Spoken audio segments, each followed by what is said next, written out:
ভাইয়া দাঁড়াও, স্কুল থেকে পিকনিকে যাব, 1000 টাকা দাও। আচ্ছা ঠিক আছে, এই নে। ভাইয়া আমাকে 5 টাকা দাও। এই তো সকালে 5 টাকা দিলাম না, সবসময় টাকা টাকা করিস? শোন, সৎ ভাই সৎ ভাইয়ের মতো থাকবি। যা সর সর। ঠিক আছে। আর শোন, তুই একটু সাবধানে যাস। আচ্ছা ঠিক আছে ভাই। না, এত বৃষ্টি হলে কি কাজ করা যায়? কি ব্যাপার হানিফ ভাই, এই বৃষ্টির ভিতরেও কাজ করছেন? কি করব ভাই, বাপটা মারা গেছে, 2 ভাই নিয়ে খুব অশান্তির ভিতরে আছি, কাজ না করলে তো হচ্ছে না। তাইলে তো একটা ছাতা কিনে নিতে পারেন, ছাতার দাম তো আর বেশি না। টাকায় তো নেই রে ভাই, আবার ছাতা কিভাবে কিনবো? আচ্ছা তাহলে থাকেন ভাই, আমি চলে গেলাম। আচ্ছা ঠিক আছে ভাই, যান।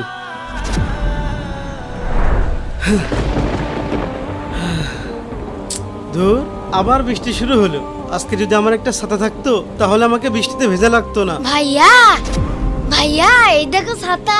কি ব্যাপার, তুই ছাতা কোথায় পেলি? ভাইয়া তুমি যা 5 টাকা দিতে, সেই 5 টাকা করে জমিয়ে এই ছাতা আমি কিনেছি। ছোট ভাই, তুই আমাকে মাফ করে দিস। ভাইয়া এখন থেকে আর তোমাকে বৃষ্টিতে ভিজতে হবে না।